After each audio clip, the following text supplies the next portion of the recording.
medium John Edward, and we are packed to the rafters thanks to you. You can pull a crowd. You really can. All of these people would love to be read by you, John, so I guess we're in your hands. Okay. Self-proclaimed medium John Edward is speaking to a woman whose son is deceased. John's job is to pretend to know details about the deceased and his or her relatives. Details that he couldn't have known without his extraordinary talent. There are specific tactics in the way so-called mediums operate. This video will identify some of them. Is there a Lyle or a... His oldest daughter is Lauren. Lauren. This is probably the most common tactic. Provide a frame and let the relative fill it.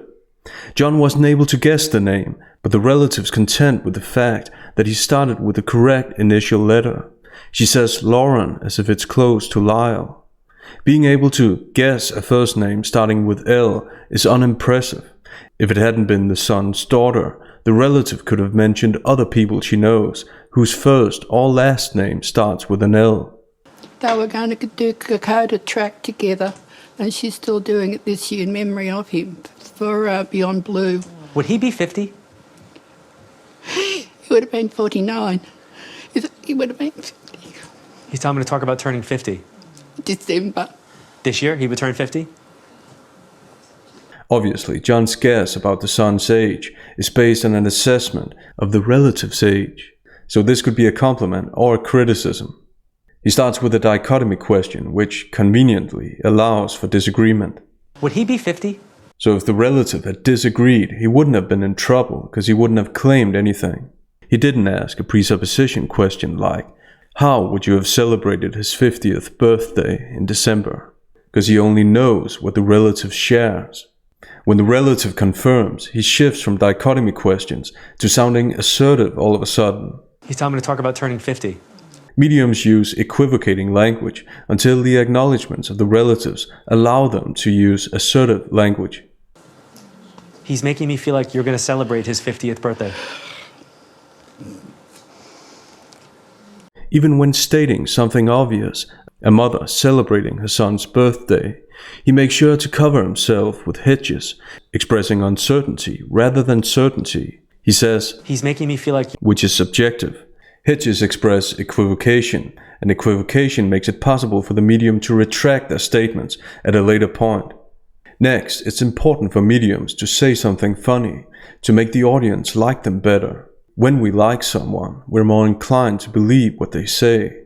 Self-proclaimed mediums are entertainers in the same way as magicians. Their goals are the same, to deceive people for money and fame. But two things differentiate them. Magicians are far more sophisticated and intelligent, and magicians are honest about their intentions. Are you normally not somebody who uses curse words? I mean, like, I'm supposed to say he was with you when you repetitively kept saying that over and over again.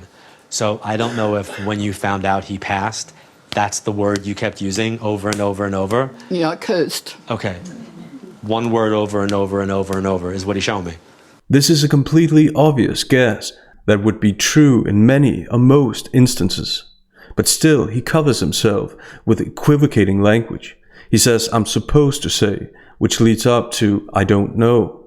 John doesn't take any chances. And again, when the relative confirms, he shifts to assertive language. One word over and over and over and over is what he's showing me. Are you like an amazing, like, baker or something? Like... I'd like to say, I'm like... a cook. I like cooking. Okay, so what's the pie or the sweet thing I'm supposed to be bringing up? Lemon meringue pie. Is that It like... was his favourite. It was... Mediums use positive affirmations constantly. Not only do they tell relatives exactly what they want to hear about their deceased loved ones, they also praise the relatives. Here, John praises her cooking skills with a question format that allows for disagreement. This is testing to see how she'll respond, so that he can know how he's going to respond. Once she's somewhat agreed with the statement, saying that she likes cooking, John can now shift to a presupposition question. Okay, so what's the pie or the sweet thing I'm supposed to be bringing up? These are more assertive questions, presupposing that the relative has an answer. But even when asking these questions, he covers himself. Pie is specific, and perhaps too specific. So his second alternative, sweet thing, is way more general. He now waits for the relative to fill the frame he's provided, which he does. The audience supposedly amazed, but I don't think it's because of John's ability to make the relative give him all the answers. This show is staged, and the producers are kind enough to let us know.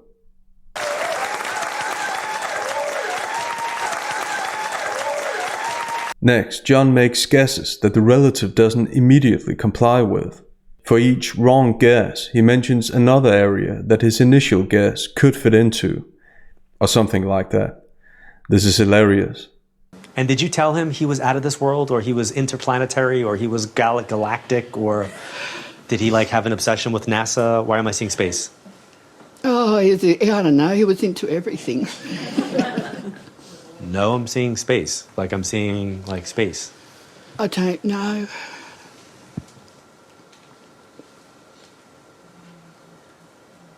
I don't know what this is. Did you like go see Star Wars with him or something, or like No, did he take he you wasn't to? into Star Wars or anything like that. I'm in He space. was outside, outdoory. I'm Star Wars. I'm a Trekkie.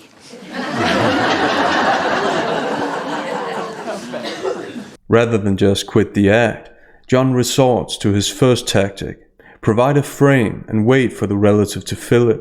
He asks, Why am I seeing space? actually making the relative responsible for what he's claiming to see. This is a pressure technique. The reason why he admits that he doesn't know what this is because the relative doesn't give him enough information to work with this time around. So then where could I have gone? Where could you have gone that he could have been with you in the last year or so that has me inside something spaceship-like? Did you go to an exhibit? Were you someplace that, like, are you like standing in front of Darth Vader, or? I flew to Brisbane because he was my first husband's child, and to celebrate the anniversary of his death with his daughter in the plane. Okay. And my first husband has remarried and his son is a Trekkie. He's right into the whole works and jerks. There's nothing unique about being a Star Trek fan. Many people are. And John's testing questions are designed so that if the relative had simply seen Star Trek or Star Wars, it could look like he was able to guess something extraordinary. And John's reaching here, big time. He keeps asking her where she could have gone that has him inside something spaceship-like, as he ambiguously suggests. He even lists alternatives for her to choose from. He won't stop until she complies, because if he fails here, everyone's going to see through his act. Finally, the much too cooperative relative comes up with a narrative that John can use. This is the most common mistake relatives make. They give so much information that the medium can use this information in upcoming questions. So when you went, right, what's the submerged, like I want to like put you into the moment. So did you like go someplace and where you were, like you put your face in the cutout and it's like, you know, Darth Vader and Yoda, or like, did you go see the new? I can't remember, but yeah. Okay. After he passed? Yes. Okay, then he was with you when you did this space thing. Yeah. Now that the relative somewhat confirms something about space, John can mention another obvious thing in this context. So did you like go someplace and where you were? He does so with the same self-protective, equivocating language we've observed.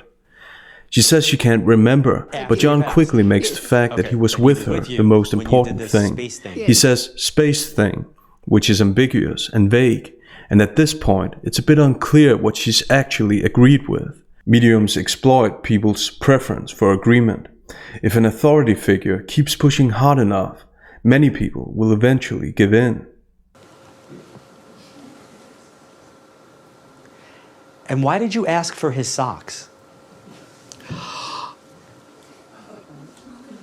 John goes from talking about space to talking about socks, and he uses a presupposition question. This must mean he's incredibly gifted, right? Wrong. We can think of all the situations in life that John's question could be applied to, all the times where she asked for her son's socks for whatever reason. All John has to do is provide a frame for the relative so that she can fill it with her own interpretations.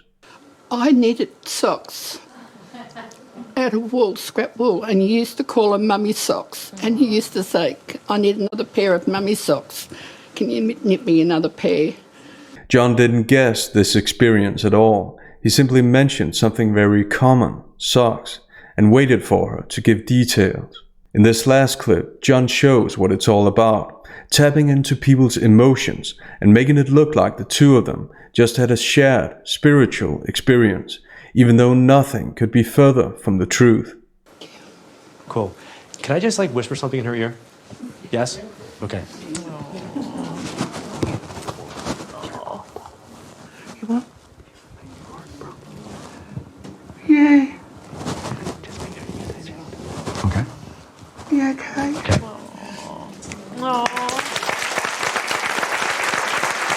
Making generic guesses is the most important part of John's job.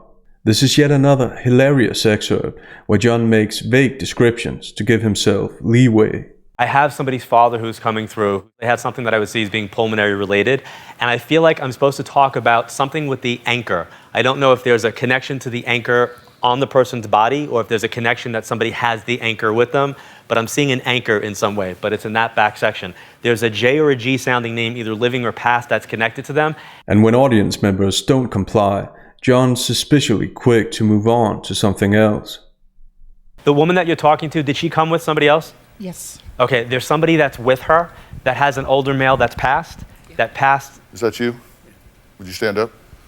Okay. Do you have an older male that passed? Yeah, it's my dad. Okay. Your father has passed. Okay. All right. Go ahead, John. Is that where the anchor comes in? He was in the military. Okay, but there's an anchor that they're showing me. So that to me would mean that the word anchor has a meaning, like somebody lived on Anchor Street, where they have an anchor connection that comes up with them. So there's got to be something about the word anchor connected to your families that they want me to bring up. And then somebody lost a child to you guys. Do you know that? There's a little girl in that section. I think she was either in a vehicle accident or somebody was a younger female passed in a car accident right where you're standing. Let's all hope for a time when more people become more interested in the truth rather than what makes them feel good. See you in the next video. During the course of that, I kept alluding to it like being this big family surprise. Shocking surprise. That was in June. I kept alluding to it like being this big family surprise. Shocking surprise. I don't know what this is. Did you like go see Star Wars with him or something? Or like did he take you to... No, he wasn't into Star Wars.